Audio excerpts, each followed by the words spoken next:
अस्सलाम वालेकुम। आप उसामा गाज़ी यूट्यूब चैनल देख रहे हैं।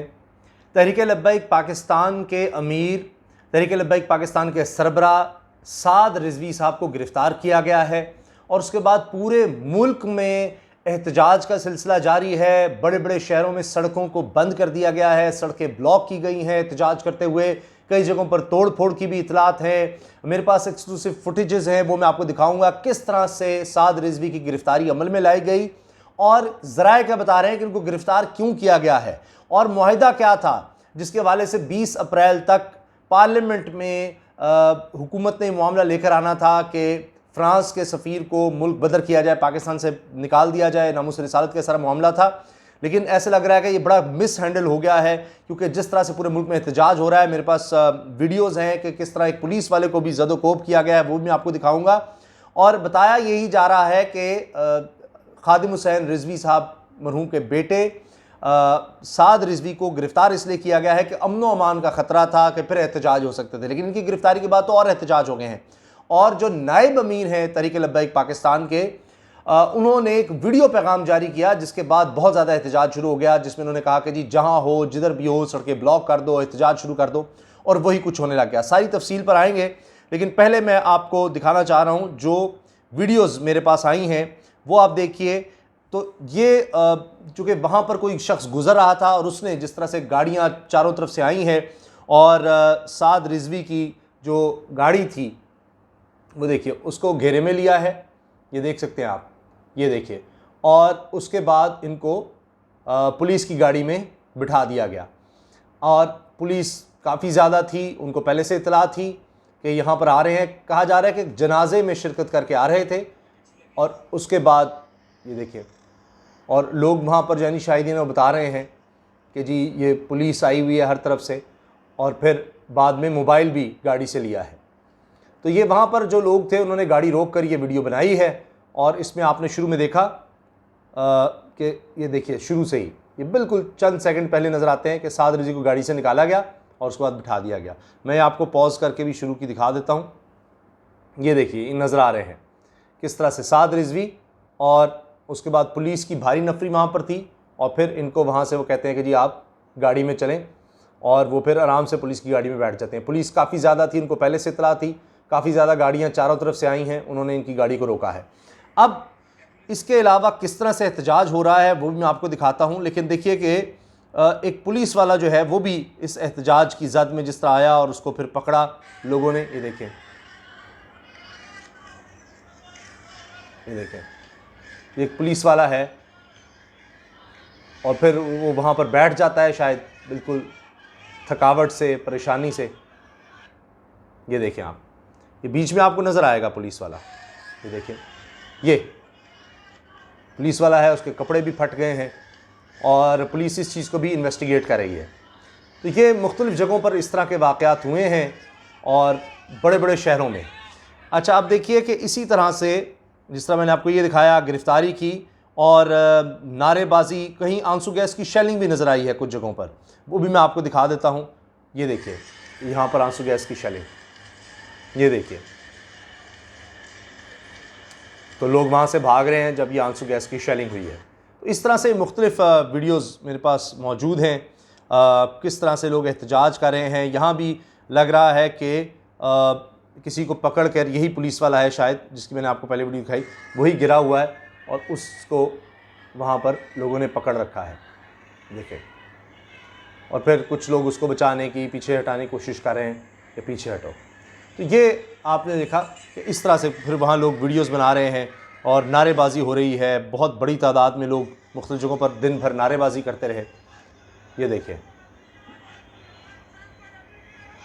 ये नारे भी लग रहे हैं। तो ये सब कुछ होता रहा है और मैं ख़ुद ट्रैफिक जाम में बहुत बुरी तरह से फंस गया और कई घंटे लगे, सड़कों पर ही कई घंटे लगे रहे। फिर वहाँ पर तहरीक लब्बैक के लोग थे जिन्होंने जब हमने उतर के बताया कि हमने जाना है, उन्होंने कहा कि ये रास्ता तो बंद है, आप यहाँ से किसी सूरत नहीं जा सकते, आप कोई और रास्ता लें। फिर उस रास्ते से भी आते हुए तो लोग बहुत ज़्यादा परेशान थे। सारा दिन यही कुछ होता रहा और एहतजाज का सिलसिला मैं वीडियो बना रहा हूँ तब भी जारी है।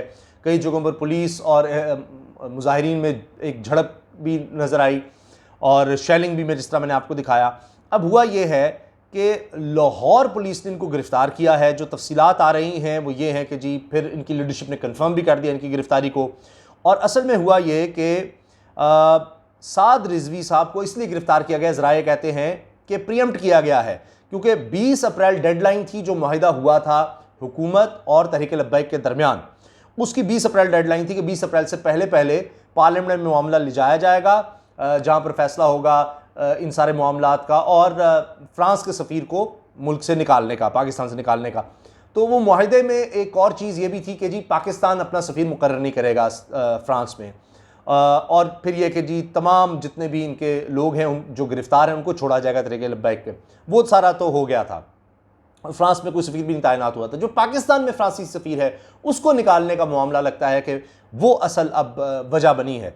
और हुकूमत ने प्रीएम्प्ट किया कि 20 अप्रैल से पहले पहले कर दे, क्योंकि उसके बाद फिर ये मुनज़्ज़म होकर पता नहीं इस्लामाबाद की तरफ आएंगे, एहतजाज होगा। लेकिन वो एक तरह से उल्टा हो गया, क्योंकि इस्लामाबाद में भी एहतजाज हुआ है, वहाँ भी सड़कें बंद, रावलपिंडी में भी, मुल्तान में भी, कराची जो सबसे बड़ा शहर है वहाँ पर, लाहौर, हर जगह बड़ा बुरा हाल हुआ है।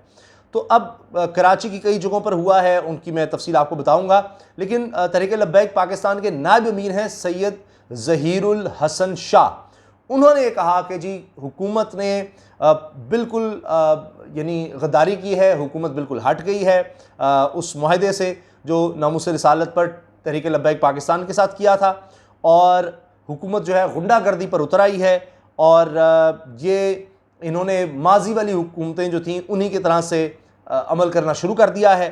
और फिर इन्होंने वीडियो पैगाम में जो बातें कही हैं नायब अमीर सैयद ज़हीरुल हसन ने, उसमें उन्होंने ये भी कहा कि जी जितने भी लीडर्स हैं, वर्कर्स हैं तहरीक लब्बैक पाकिस्तान के, वो सब सड़कों पर आ जाएं और अपने अपने इलाकों में एहतजाज करें हुकूमत के ख़िलाफ़, क्योंकि उन्होंने साद रिजवी को गिरफ़्तार किया है। और रोड्स पर आकर जहाँ जहाँ भी हैं, जिस तरह भी हैं, सारे मुल्क को जाम कर दिया जाए, बंद कर दिया जाए। और फिर खालिद अवान ने भी जो इनके लीडर हैं तहरीक लब्बैक पाकिस्तान के, उन्होंने इस चीज़ को कन्फर्म किया। और उन्होंने ये बताया है बकौल उनके खालिद अवान के कि ये एक नमाज जनाजा पढ़ा कर वापस आ रहे थे, और अब इनको आखिरी इत्तला तक गुलशन रावी पुलिस स्टेशन में रखा गया है। और फिर ये कि जब ये वापस आ रहे थे तो इनको गिरफ़्तार कर लिया गया और गुलशन रावी पुलिस स्टेशन में इनको रखा गया है आखिरी इत्तला तक। लेकिन ये भी कहा जा रहा है कि इनकी तरफ से इल्ज़ाम लगाया जा रहा है कि जी हुकूमत जो है वो फिर गई है अपने उस वादे से जो उसने कहा था कि जी फ्रांस के एम्बेसडर को 20 अप्रैल से पहले पहले वो पाकिस्तान से निकाल देंगे। तो इससे हुकूमत फिर गई है और वो कह रहे हैं कि हम पीछे नहीं हटेंगे, हमारा मिशन जारी रहेगा, साद रिजवी की गिरफ्तारी के बावजूद हम पीछे नहीं हटेंगे, हम आगे बढ़ेंगे। अब जो एग्रीमेंट हुआ था ये फरवरी में साइन हुआ था, और ये जो एग्रीमेंट फरवरी में साइन हुआ था जिसमें 20 अप्रैल की डेडलाइन थी, ये भी तब हुआ था कि एहतजाज शुरू होने लगा था। और ये नवंबर 2020 में एक मुआहदा हुआ था, जिसके बाद इंतकाल हो गया अल्लामा खादिम हुसैन रिजवी साहब का, और फिर उनके बेटे अमीर बने साद रिजवी। तो उस एग्रीमेंट को उस पर अमल दरामद ना होने की वजह से एहतजाज कर रहे थे। तो फिर दोबारा फरवरी में एक मुआहदा हुआ जिसमें 20 अप्रैल की डेडलाइन थी, और फिर टर्म्स एंड कंडीशंस जो थी उस पर साइन भी हुए थे बाकायदा, और उसमें मैंने जिस तरह आपको बता दी उसकी तफसीलात।